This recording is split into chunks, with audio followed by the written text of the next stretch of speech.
Tinalakay sa pagdinig ng Kamara ang umano'y pagkakaugnay ng mga pogo sa droga at iligal na pagbili ng lupa. Kasama sa naungkat sa pagdinig ang pangalan ng isang dating presidential advisor. Saksi, si Tina Panganiban Perez.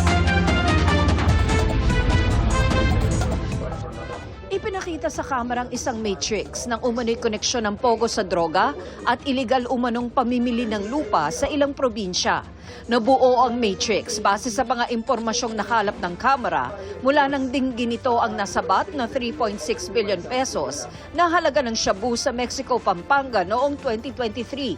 Sabi ni Fernandez, may mga kapwa incorporator ang may-ari ng warehouse kung saan nasabat ang droga na konektado sa iba't ibang korporasyon, gaya ng Pharmally na nasangkot sa umano'y overpriced na medical supply sa pamahalaan noong COVID pandemic. Ang financer sa Pharmally is Michael Yang. There seems to be a link, no, doon sa usapin ng pagmamay-ari ng droga doon sa mga kumpanyang ito. May inilabas ng arrest order ang House Committee on Dangerous Drugs laban kay Michael Yang dahil sa pang-iisnab nito sa mga imbitasyon ng komite. Tumanggi ang abogado ni Yang na si Attorney Raymond Fortun na magkomento tungkol sa matrix. Sinisikap din ng GMA Integrated News na makuna ng reaksyon ang ibang nabanggit.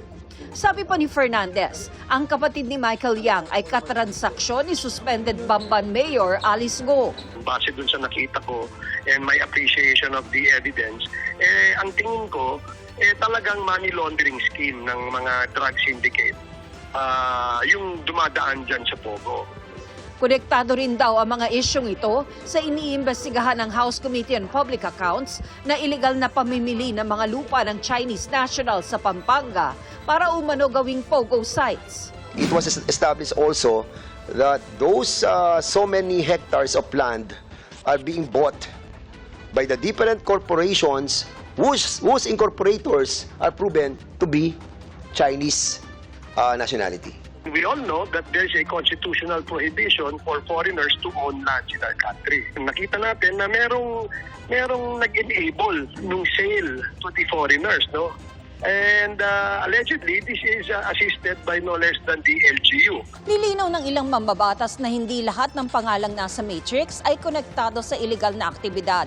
Patuloy raw ang kanilang investigasyon para malaman kung sino ang talagang sangkot.